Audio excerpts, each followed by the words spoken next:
జయం సంపాదించాలంటే కీడు వలన మనం ఏమీ చేయకూడదు, కానీ మేలు చేత కీడును జయించండి. అందుకే దైవజనులు అన్నారు, చెడుగెక్కువగుచున్నది భూలోకమున, చెడుగెక్కువగుచున్నది చెడుగుపై మన చెయ్యి పైగలదవ్వాలి అంటే చెడుగు క్రింద ఉండాలంట, మంచి పైన ఉండాలి.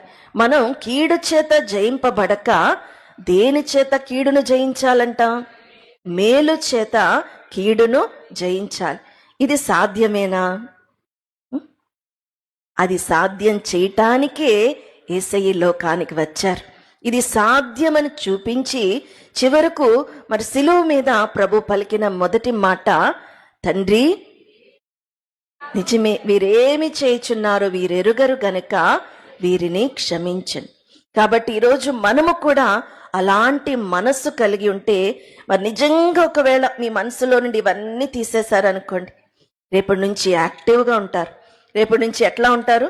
మనసులో మరి ఏమన్నారు దైవజనులు? పిల్లి మీద పెట్టి పీట మీద పెట్టి తిట్టుచూ నుండు అత్త పట్టుగాను, నిన్ను కాదన్నట్టు అనుకునము, తిట్లు గాలికే పోతాయి తీరవే కాంత అన్నారు.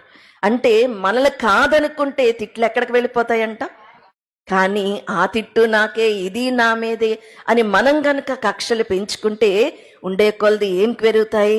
భేదాలు పెరుగుతాయి. వాదాలను బట్టి భేదాలు పెరుగుతాయి, భేదాలను బట్టి ఇంకా కక్షలు పెరుగుతాయి. ఇంకా ఇప్పటికి ఈ కాలంలో చూస్తే రకరకములైన చెడు వార్తలు, మనం వినకూడని వార్తలు కూడా వింటున్నాము. అంటే మరి మన ప్రార్థన కూడా ఏమవుతున్నట్టు?